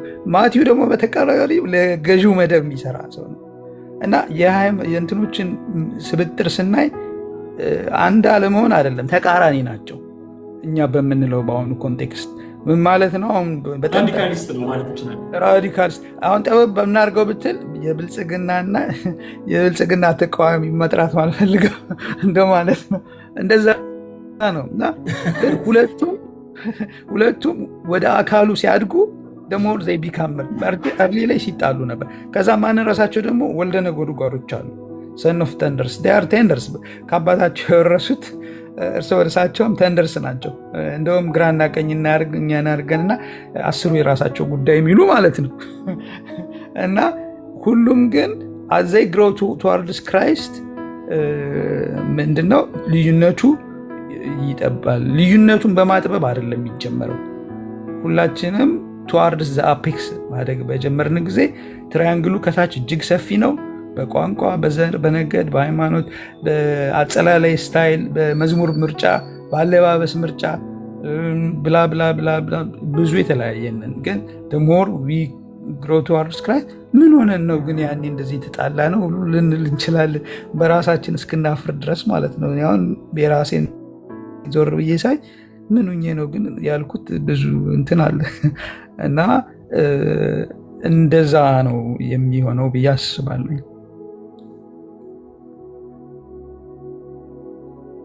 ጌታ ይባርክ። ጌቼ አሁንም በጣም እያጠበብነው እንደመጣን አስባለሁ። አካል የሚለው ነገር ምን እንደሆነ አውርተናል። አካል የሚባለው ነገር እንዲኖር ብልቶች እርስ በርሳቸው መጋጠም አለባቸው ብለናል። የሰውን አናቶሚ ተመልክተን ጅማት፣ የተለያዩ ነርቨስ ሲስተምስ ወይም ደግሞ የብለድ ሰርኩሌሽን ምናምን የምንላቸው ነገሮች እንዳሉበት፣ እኛ ደግሞ የጠጣነው አንድ መንፈስ እንዳለ፣ የተጠመቅንበት አንድ መንፈስ እንዳለ፣ ይህም ማለት በሌላ አገላለጽ አስተሳሰባችን፣ ምልልሳችን፣ ህይወታችን፣ ሀሳባችን ሁሉ ራሱን ይመስል ዘንድ በዛ በራሱ ውስጥ የነበረውን ያን መንፈስ ሁላችን እንደጠጣን፣ ሁላችን ከዛ እንደተጠመቅን ተነጋግረናል። ሰው በዚህ መሰረት ምንም እንኳን አሁን ባለን የቤተክርስቲያን ወይም ደግሞ መንፈሳዊ ምልልስ ላይ ይሄ በጣም ዲስፕሌይ ያደረገ የአካላዊ ማንነት ባይታይም እንኳን ግን አሁን እንደተነጋገርነው ጌችም ኤክስፕሌን እንዳደረገው ጌታ ኢየሱስ በዮሐንስ ወንጌል ምዕራፍ 17 ላይ እንዳለው እኛ አንድ እንደሆንን አንድ የሆኑ ዘንድ ብሎ እንዳለ አክቹዋሊ እንደውም በዛ ጊዜ ያመኑትንና ሲከተሉት የነበሩት ደቀ መዛሙርት ብቻ ሳይሆን እዛ ላይ ሲናገር ገና የእነሱን ቃል ሰምተው የሚያምኑትን ጭምር በዚህ አንድነት ውስጥ ይገቡ ዘንድ እንደሚጠብቅ ወይም ደግሞ እንደሚገቡ የሚናገርበት ሁኔታ አለና ጆሴ አሁን ወደ አንተ ነው መጣው። እንደዛ ከሆነ በዚህ አካል ውስጥ እኛ ራሳችንን ጨምሮ ብልቶች እንደሆነን ከተነጋገርን ትክክለኛ የሆነውን የአካላዊ ማንነትን ዲስፕሌይ ለማድረግ ራስ ላይ መስራት የሚባለው ነገር አስፈላጊ እንደሆነ ስናወራ ነበርና ብዙ ጊዜ እንደዚህ ቢሆን እንደዛ ቢሆን ብለን ልክ ጌች ባለፈው አይዲያል እና ሪያሊቲ ብሎ ሲናገር እንደነበረው አይነት ማለት ነው። ምንም እንኳን ይህን ብናውቅም እኛ በአካል ውስጥ እንዳለ ብልት ምን ማድረግ ይገባናል የሚለው ሀሳብ ላይ ሰዓታችንንም ለመጠቀም እሱ ላይ ጆሲ ትንሽ አወራለን። ሻምሽ በጣም ከባድ ጥያቄ ይመስለኛል። እኛ እንደ ብልት ምን ማድረግ አለብን የሚለው በጣም ወርዶ እኛን የሚነካ እንትን ስለሆነ የዕለት ዕለት ፈንክሽናችንን ስለሆነ እንግዲህ ሞር ኦፍ ኤክስፔሪየንስ ነው የምናወራው እና እንዴት እንራመድ የሚለውን በጣም አንደኛው ብዬ የማስበው ከራሱ ከክርስቶስ ጋር መጣበቅ በየዕለቱ ራስ። ምክንያቱም እኛ በአካል ውስጥ ፈንክሽን የምናደርግ ከሆነ ፈንክሽን ደግሞ አካል ደግሞ ያለ ራስ ፈንክሽን አያደርግም። ስለዚህ ዕለት ዕለት ከራስ የአካል ራስ ከሆነው ከክርስቶስ ጋር መጣበቅ እንዳለብን አስባለሁ። እንዴት ነው የምንጣበቀው? በጸሎታችን ሊሆን ይችላል፣ በቃሉ ሊሆን ይችላል። ቃሉን በትጋት በማጥናት በመማር በቤተክርስቲያን በመማር ሊሆን ይችላል። በግል ደግሞ ያለን የፐርሰናል ሪሌሽናችን ከክርስቶስ ጋር እንዲሁም ደግሞ ከወንድሞች ጋር ባለን ግንኙነት ዕለት ዕለት ምክንያቱም ከራስ ያልተጣበቀ አካል ሙት ነው ብዬ አስባለሁ። በቃ ፈንክሽን ማድረግ አቁሟል፣ ሞቷል ብዬ አስባለሁ። እኔ ፐርሰናሊ እንዲሁ የሰውነታችን ስትራክቸርም ስናየው ዘሞመንት አንድ ብልት በተጎዳ ጊዜ እንደውም የዛን ብልት ፈንክሽን ሌሎች ብልቶች ለማገዝ ሲጥሩ እናያለን። ለምሳሌ ሲምፕል እግራችን ቢሰበር እጃችን ዱላ ለመያዝ ይገደዳል። ተጨማሪ የእግርን ፈንክሽን ሳፖርት ያደርጋል ማለት ነው። አይናችን ደግሞ እያንዳንዱ እግራችን የምትረግጣትን ቦታ ለማየት ትገደዳለች። በፊት ቀለል ያለ እይታ ሊኖር በሚችለው አሁን ግን አንድ እግር ስለተሰበረ ሳፖርት ለማድረግ ግዴታ እንትን ያደርጋል እና ግዴታ እንደዛ ፈንክሽናችን ዳይስ ፈንክሽን ከመሆኑ በፊት መጣበቅ አለብን። እንዴት ነው የምንጣበቀው የሚለውን እንግዲህ በጸሎት በግል በሚኖረን ግንኙነት ከክርስቶስ ጋር ባለን ግንኙነት እንዲሁም ከወንድሞች ጋር ባለን እንትን። ሌላው ደግሞ መናቅ የሌለብን ይሄ የግል ኤፈርት ሳይሆን የጸጋ ስጦታዎቻችንን በደንብ አክብረን አድምቀን አይተን ሪኮግናይዝ አድርገን የምናደርጋቸው እንደሆነ ማወቅ መቻል አለብን። እንደ ብልት ፈንክሽን ስናደርግ ያለን ልዩ የጸጋ ስጦታ ምንድን ነው? የመምከር ነው? የማስተማር ነው? የመስጠት ነው? የመጸለይ ነው? የትኛው የጸጋ ስጦታ ነው እኔ ጋር ያለው ብዬ እንደ ፈንክሽን እንደውም ይሄንን ኤፌሶን ላይ ስናጠና ይሄንን መጽሐፍ ስለ ጸጋ ስጦታ በጣም እንትን እያደረግን ነበረ፣ ዲስከስ እያደረግንበት ነበር። እኔ የሚገባኝ ቦታ ላይ ጸጋዬን አይደንቲፋይ አድርጌ ጌታ የሰጠኝን ጸጋ አውቄ ፈንክሽን ካላደረኩ አስተማሪ ሆኜ ነብይ ካልሆንኩ ብዬ የምል ከሆነ ነብዩንም ሳልሆን የአስተማሪነት ቦታዬንም ቫካንት አድርጌ እንዲሁ መና እንደሚቀር ነው የምሆነው እና ይሄ ነገር የጸጋ ስጦታችንን ደግሞ አይደንቲፋይ አድርገን እንትን ማድረግ እንዳለብን መመላለስ እንዳለብን አስባለሁኝ እንዲሁ። ሌላው ደግሞ እንግዲህ ኮምፒቲቲቭ የሆነ ነገር ከሌሎች ጋር ኮምፒቲሽን ውስጥ አለመግባት፣ ከወንድሞች ጋር እንትና እኮ እንደዚህ ነው ፈንክሽን ያደረገው ስለዚህ እኔም እንደሱ ፈንክሽን ማድረግ አለብን ማለት ሳይሆን በቃ ቅን ሆነን በተሰጠን እንትን ታማኝ ሆነን ለራሳችን በጌታ ፊት ታማኝ ሆነን ማገልገል እንዳለብን አስባለሁ። ካልሆነ ግን ቅናትና ውድድር ውስጥ የምንገባ ከሆነ ይሄ የዕለት ተዕለት እንደ ብልት ፈንክሽን የማድረግ ካፓቢሊቲያችንን እያወረደብን ይሄዳል። ብዙ ነገሮች እንትን ልንል እንችላለን። የሌሎችን ደግሞ ፔን ሼር ማድረግ፣ የወንድሞች የህብረቱን ፔን ሼር ማድረግ ሲምፕሊ ምን ማለት ነው? ለሌሎች ብልቶች መድረስ መቻል አለን። እንደ አንድ ክርስቲያን ስንመላለስ እና ቅድም እንዳልኩ እንግዲህ እግር ሲሰበር ካልደረሰለት አንድ እግር ተሰብሮ በአንድ እግር መራመድ እንደማለት ነው እና ማየት መቻል አለብን። በህብረታችን ውስጥ እንደ ብልት ፈንክሽን ስናደርግ ያ ብልት እኔ ፕሮፐርሊ ፈንክሽን ማድረግ በራሱ በቂ እንዳልሆነ ሌላው ብልት ላይ ደግሞ መድረስ እንዳለብን፣ ስለዚህ መልቲ ዳይሜንሽናል የሆነ ኢንተራክሽን ሊኖረን ይገባል የሚል እንትን አለ። ምናልባት አላቅም፣ ይሄ ፐርሰናል እንትኖች ስለሆኑ በጣም ዋይድ ኦፕን ነው ለእንትን፣ ግን እኔ የማየው ነው። ጌታ ኢየሱስ ይባርክ። ጆሲ ጥያቄውን ወደዚህ በጣም ማጠበብ የፈለግኩበት ምክንያት እስካሁን ቢልድ አፕ ስናደርገው የነበረው ነገር እንዳለ ሆኖ አካል የምትባል ነገር መገለጥ አለባት ብለናል። አካል የምትባል ነገር እሷ ቤተክርስቲያን እንደሆነች በዚህ አካል ውስጥ እኛ ሁላችን ብልት ሆነን እንደተጋጠምን በእውነት የዳንን ከሆነን ብልት ሆነን እንደተጋጠምን እኛ ደግሞ ያው ህያው ብልቶች እንደሆነን ህያው አካልን ክሬት ማድረግ እንደሚገባን እቺ ህያው የሆነችው አካል ያልተገለጠችበት ምክንያት ደግሞ ከዳንበት ጊዜ ጀምሮ ባልተቋረጠ ሁኔታ በማይንድ ትራንስፎርሜሽን ልንመስሎ የተገባውን የእምነታችን ጀማሪና ሐዋርያ ብለን የምንለውን ጌታ ኢየሱስን ለመምሰል ዕለት ዕለት ባልተቋረጠ ሁኔታ ትራንስፎርም ማድረግ ባለመቻላችንና እኔነት የሚባለው ነገር ላይ ስታክ አድርገን በመቅረታችን እንደሆነ ግን ስቲል ቅድም ጌች ሲናገር እንደነበረው ይቺ እውነተኛ የሆነች አካል ወይም ቤተክርስቲያን ከዚህ በፊት በሐዋርያት ጊዜ ተገልጣ አይተናታል። በኢትዮጵያም ባለፉት ዘመናት ተገልጣ አይተናታል። እንዲሁም ደግሞ ጌታ ኢየሱስ በዮሐንስ ወንጌል ምዕራፍ 17 ላይ እንደምትገለጥ በአንድ ሆና እንደምትታይ ነግሮናል ነውና ስለዚህ አሁን በዚህ አካል ውስጥ እኛ ብልቶቹ ተጋጥመን ከሆነ ህያው የሆነችውን እውነተኛ አካል የምንገልጠው እኛ ምን ማድረግ አለብን የሚለው ሐሳብን አሁን ጆሲ የሰጠን ሐሳቦች በጣም ኢምፖርታንት ናቸው። ትንሽ ልበልበትና ጽዮን ጋር እሄዳለሁ። ይኸው ጌታ ኢየሱስ እሱ እውነተኛው የወይን ግንድ እንደሆነ እኛ ደግሞ እያንዳንዳችን እንደ ብልት ወይም ደግሞ እንደ ቅርንጫፍ ከዚህ ግንድ ጋር እንደተጋጠምን በዚህ አማካኝነት ከግንዱ ጋር በመጋጠማችን ምክንያት የምናፈራው ፍሬ እንዳለ ነግሮናል ማለት ነው። ስለዚህ ጆስ አሁን ሲል የነበረው ጸሎት ወይም ደግሞ ከግንዱ ጋር መጋጠም በጣም መሰረታዊ ነገር እንደሆነ ከኔነት ለመላቀቅ የሚገባውን መንፈሳዊ ፍሬ ለማፍራት በግንዱ በኩል ስለሆነ የሚያልፈው ይህ ፍሬ ወይም ደግሞ የመንፈስ ፍሬ ስለሆነ መንፈስ ቅዱስ በእኛ ውስጥ የሚገልጠው እኛም አንችለው አሁን ጆስ ሲል እንደነበረው ለሌላ ብልት ኬር ማድረግ፣ መራራት፣ ፍቅርና የምንላቸውን ነገሮች ማምጣት ስለሆነ ክርስቶስን ዲስፕሌይ የሚያደርገው እሱ በጣም የግዴታ እንደሆነ ይታያል ማለት ነው። የሚቀጥለው ሳምንት ዋና ሀሳባችን የጸጋ ስጦታዎች የሚለውና ጆሲም አሁን ትንሽ ሜንሽን እንዳደረገው ወደዛ በጣም እንዲወርድ ፈልጌ ነው።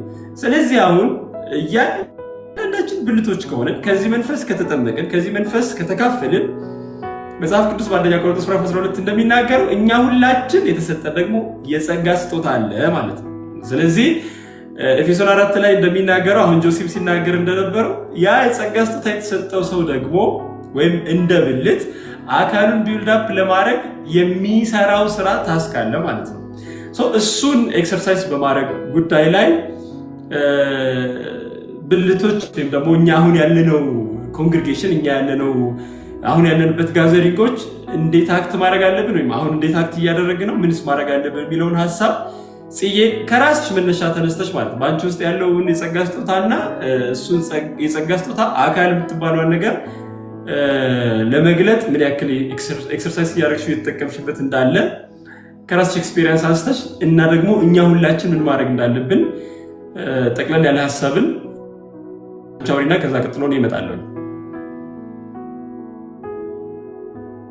ሰማውን የቆየሁት ጌታ ኢየሱስ ይባርካችሁ። ሀብትሽ ያልከኝን ፖይንት ከመንካገር ማለት ፈልጋለሁኝና ስታወሩበት በቆያችሁት በተለይ ደግሞ ጆስ እንዲመልሰው እስከጠየቀው ጥያቄ ልነሳ እና ወደዚሁ ሀሳብ እመጣለሁ ማለት ነው። ስለሚወስደኝ እግር መንገድ ይልንካውና እኔ አሁን ስለ አካልነት ስናወራ ምንድነው እያሰብኩኝ ያለሁት? ስለዚህ ታዲያ ምን እናርግ?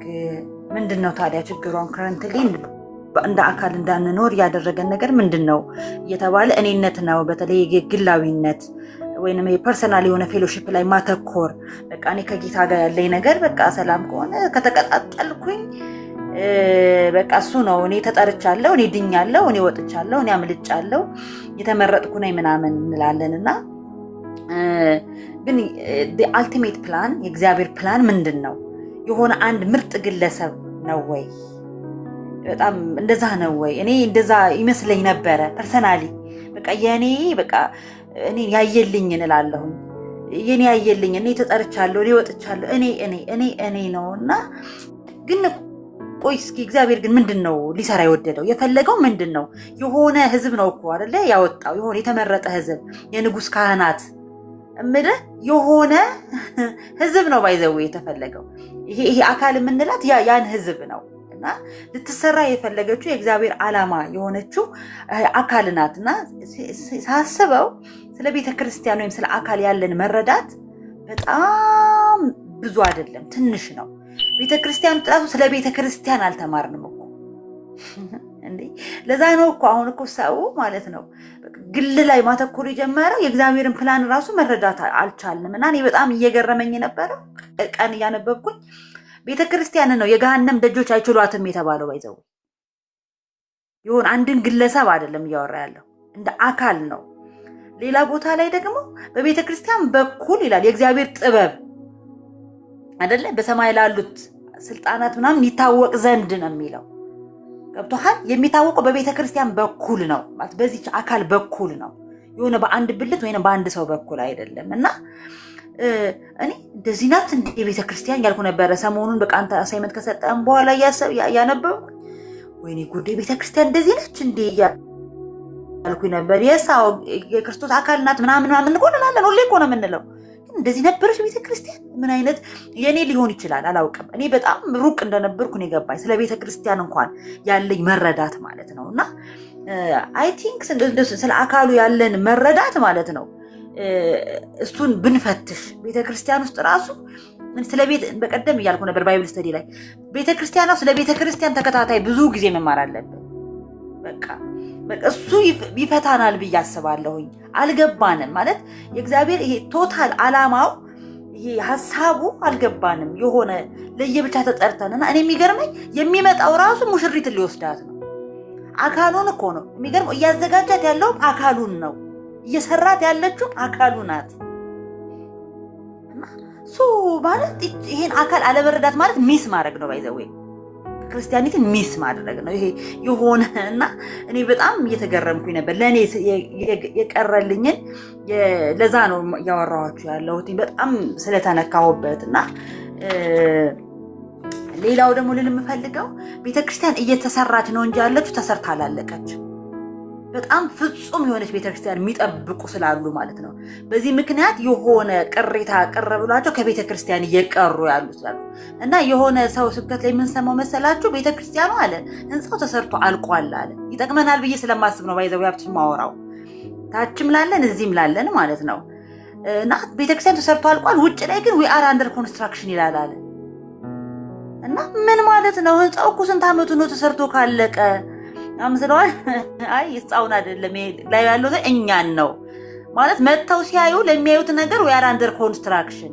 ግንባታ ቦታ ብትሄዱ አለ በጣም ቆንጆ ነገር አታይም እኮ ያላለቀ ህንፃ እሰቡት። በጣም ነው የሚያስጠላው። እኔ ደግሞ ባይዘው ብዙ ጊዜ ማለት ነው አልወድም ያላለቀ ነገር ውስጥ። እኔ ሰው ቤት ሲሄድ ራሱ ስራ እየተሰራ ሳይ ደስ አይለኝም። የሚገርማችሁ ያውቃሉ ብዙ ሰዎች ማለት ነው ስራው ሲያልቅ ልምጣ ነው የምለው። ለካ ብዙዎቻችን እንደዛ ይሆንነን ይሁን ያለቀ ነገር ስለምንፈልግ ሲያልቅ ልምጣ ነው የምንለው።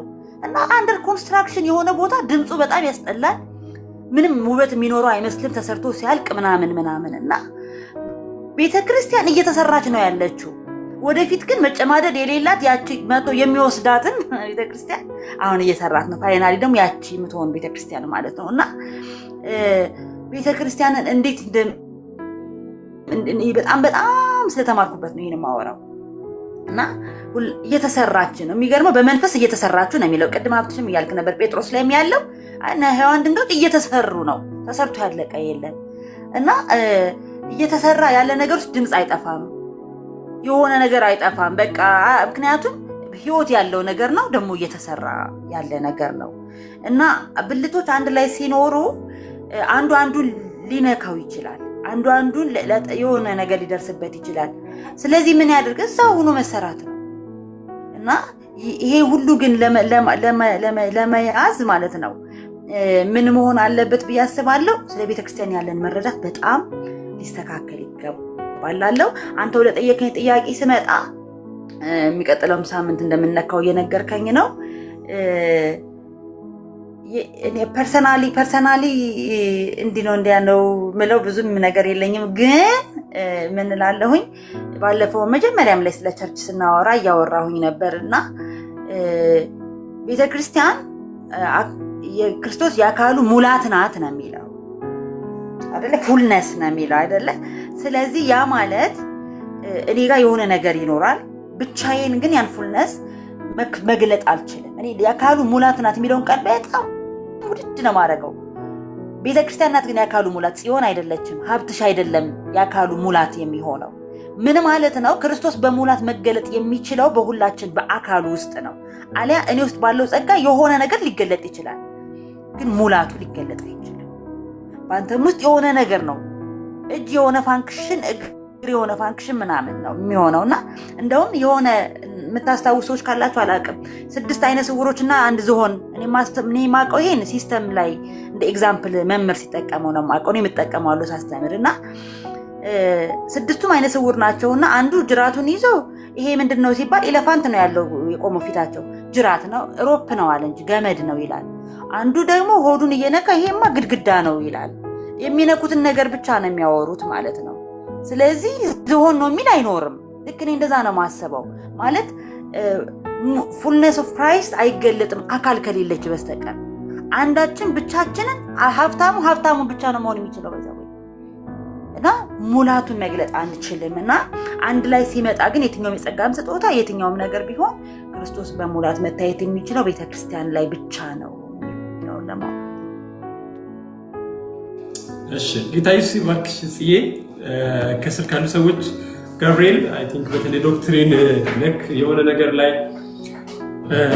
በጣም ችግር እንዳለ እያልክ ነበርና የባለፈው ሳምንት ውይይታችን ምናልባት ዩቲዩብ ላይ ሪፕላይ አለ፣ እሱ ላይ የተነጋገርነው ዲኖሚኔሽኖች ምንድናቸው የሚለው ላይ ነበርና ያም በዋነኛነት ከዶክትሪናቸው ላይ የተነሳ ነበር። ዶክትሪን ምንም ችግር ቢኖርበትም ግን አልቲሜትሊ እንከን አልባ የሆነ ፍሎውለስ የሆነ ትክክለኛ ዶክትሪን አለን፣ እሱም የእግዚአብሔር ቃል ነው። ቤተክርስቲያን ውስጥ የተፈለገውን ያክል የተበላሸ አይነት ዶክትሪን ቢኖርም አሁን በምንነጋገርበት ሐሳብ በአካል ውስጥ የእውነት ድነን ከሆነ በአካል ውስጥ የተጋጠመ ብልት ከሆነ አሁን የመጨረሻዎቹ 2 ተናጋሪዎችም እንደተናገሩት እንደ ብልት አካሉን ሰፖርት ለማድረግ አካሉን ለመጥቀም መጽሐፍ ቅዱስ በኤፌሶን 4 ላይ እንደሚናገረው ወደ ላይ ባረገ ጊዜ ስጦታን ሰጠ ብሎ እነዛ የጸጋ ስጦታዎች የተሰጡት አካሉን ኤዲፋይ ለማድረግና የክርስቶስን መልክ ለመግለጥ ሙሉ ሰውን ለማውጣት በጣም ፊት ያደረጉ ብልቶችን እየገለጡ ትክክለኛ የሆነች አካል ፋንክሽን እንድታረግ በሎካሊቲ ዙሪያ ለመግለጥ የተሰጡ ናቸው። እና የትኛውም አይነት የዶክትሪን ችግር ቢኖር በቤተክርስቲያን ውስጥ ግን ክርስቶስ እንደጠራው ሰው እንደ ግለሰብ በአካል ውስጥ እንደተጋጠመ አንድ ብልት ጤነኛ በሆነ ከክርስቶስ ጋር በተጋጠመ በመንፈስ እንደሚመላለስ ሰው መመላለስና በዙሪያችን ያሉ ወንድምና እህቶችን በመንፈስ ፍሬ በማገልገል ወይም ደግሞ በዛ ሁኔታ በመገለጥ እግዚአብሔር ወይም ደግሞ ክርስቶስ የሚፈልጋትን ያችን ቤተክርስቲያን ለመግለጥ መትጋት አለብን የሚለውን ሐሳብ ነው ያወራ ነው። አሁን ጽዬም ጆሲዬ መጨረሻ ላይ የጠየኳቸውን ጥያቄ ተንተርሰን እንዳወራ ነው ነገሩ እንትና እንደዚህ ያደረገ ነው እንትና እንደዚህ ያደረገ ነው ከሚል ያልፍና እኛ ራሳችን ጋር የሚመጣ ነው ማለት ወይም ደግሞ በዚህ አካል ውስጥ አለን ብለን ካልን በምድር ላይ አንድ አካል አለች ብለን ካልን አንድ ብልት በመሰቃየቱ ምክንያት ሁሉ ብልቶች እንደ አካል ይሰቃያሉ ብለን ካልን ወይም በሌላ አገላለጽ በጣም ጥሩ ምሳሌ አሁን ባለችው በእኛ ዘመን የእኛ ሀገር ቤተክርስቲያን በጣም የተለያዩ የስተት ነገሮች በመብዛታቸው ምክንያት የምንሰደበው በጋራ እንደሆነ ወይም ደግሞ ወንጌል ለመናገር እንኳን እንዴት እንቅፋት እንደሚሆን እንደምንመለከተው እንደዛ አንድ ብልት በሚፈጥረው ችግር ውስጥ አካል በሙሉ አብሮ በኔጌቲቪቲ እንደሚታይ ወይም ደግሞ አንድ ብልት በመሰቃየቱ ምክንያት አካል በሙሉ እንደሚሰቃያየ ነው። ይሄን ደግሞ ፕሮብለም አሊቬት ለማድረግ አንተን ራስህን ብልት አድርጎ እግዚአብሔር በዚህ ምድር ላይ በዚህ አካባቢ በዛ ባለህበት ሎካሊቲ ውስጥ የጸጋ ስጦታን ሰጥቶ ሙሉ ሰው ሆነ ሙሉ ሰዎችን እንድታወጣ በተሰጠ የጸጋ ስጦታ አካሏን ፋንክሽናል እንድትሆን በዛ አካባቢ ለማድረግ ኃላፊነት ላንተ ሰጥቷል የሚለውን ሐሳብ በደንብ እንድንረዳ ነው። ወይም ጣት ከመጠቆም ባለፈ እኛ ጋር ያለውን ክርስቶስ ጋር በመጋጠማችን ምክንያት የተቀበልነው መንፈስ በውስጣችን ያስቀመጠው ወንድምናቶቻችን ሊጠቅም የሚችል ማንነት በእርግጥ እየተጠቀምንበት ነው ወይ የሚለውን ለማሳየት ነው። ሰፊ ነው በጣም ሐሳቡ። በጣም ፒን ፖይንት እያደረኩ በፍጥነት ነው ራሽ ያደረኳቸው አውቃለሁ። ሰዓት በጣም መሄድ እንደሌለበት በጣም አምናለሁኝ። ስለዚህ ወሲ አንተ ጋር ልምጣና የሚቀጥለው ሳምንት ውይይታችን የሚሆነው የጸጋ ስጦታ የሚለው ላይ ነው። እሱ ላይ እየተዘጋጃችሁ እንድትቆዩ እላለሁ። ወሲ አንተ ጋር ልምጣና የምትለው ነገር ካለ ብለህን ደግሞ ጸልየልን እንጨርሳለን።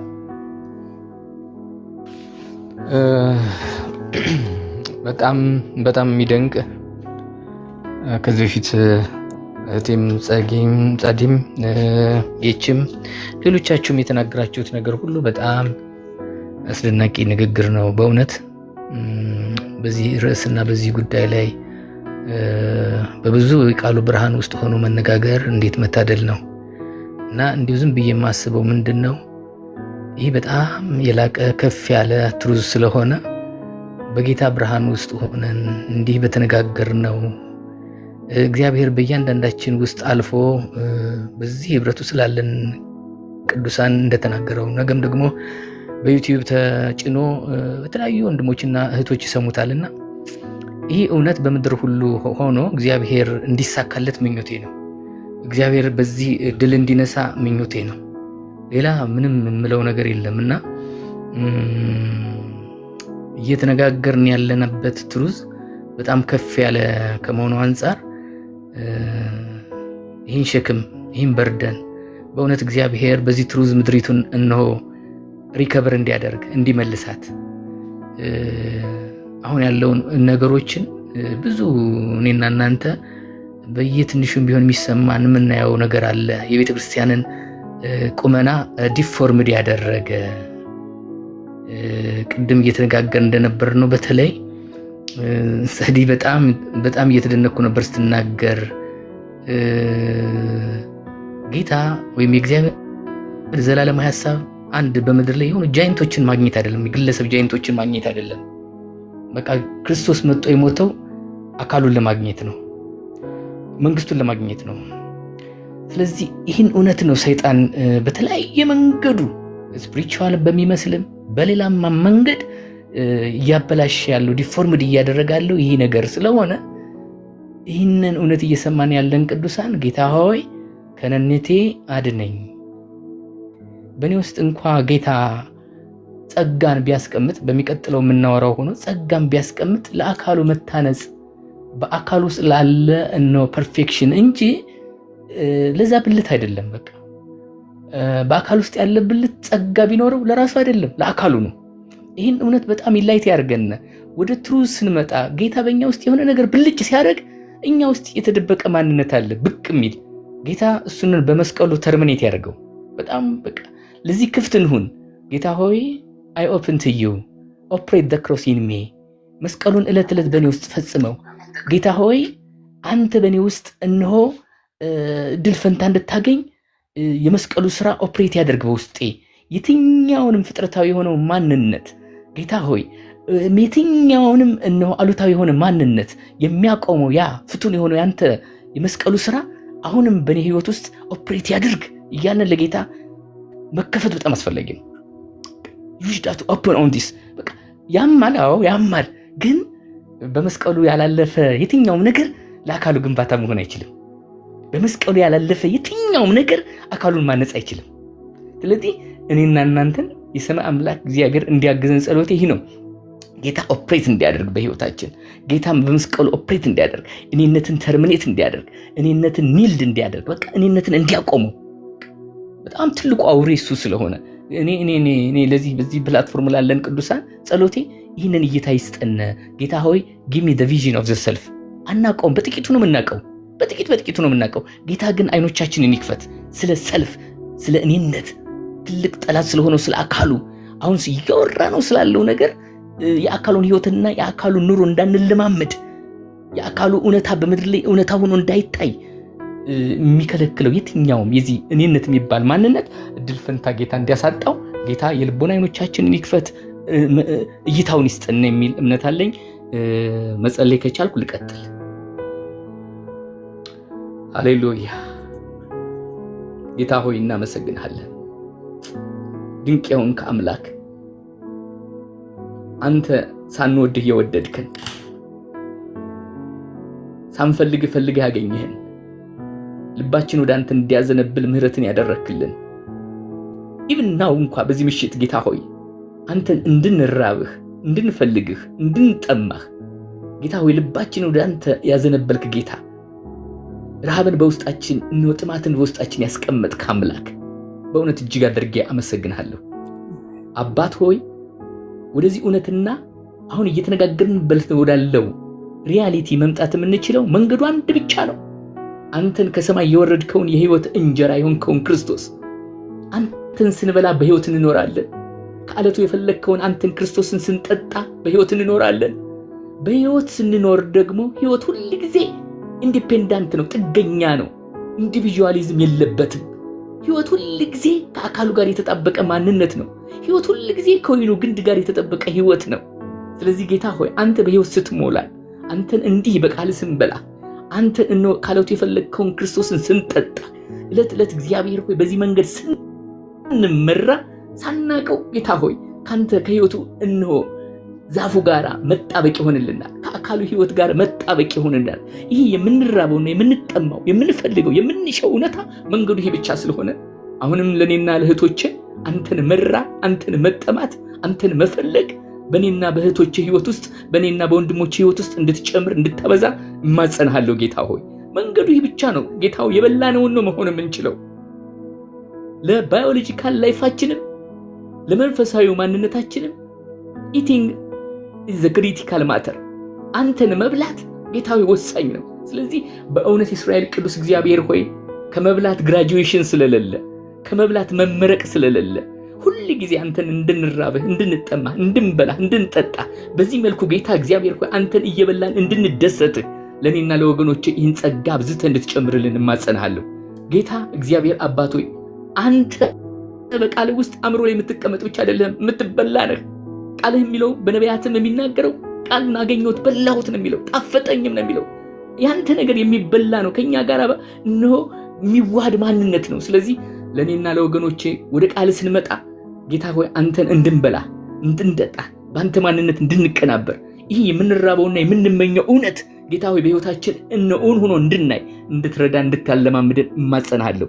ነገር ግን ጌታ ሆይ የዚህ እውነት ተቃራኒ የሆነ የዚህ እውነት ጠላት የሆነ በእውነት እግዚአብሔር አባቴና መድኃኒቴ ሆይ ያንተ ጠላት የአካል ጠላት የሆነ የቅዱሳን ጠላት የሆነ በእውነት አንተ በምድር ላይ እውነተኛ ያንተ ምስክርነት እንዳታገኝ ያንተን ላምብስታን እንዳታገኝ መቅረዝን እንዳታገኝ ያንተን ድልነሾችን እንዳታገኝ በተለያየ መልኩ የሚገዳደር የክፉ መናፍስቱ አሰራር በእውነት ላለው ጌታ ሆይ በክርስቶስ ኢየሱስ ስም የተወገደ የተመታ የታሰረ እንዲሆን እኔ ጸለይኩኝ።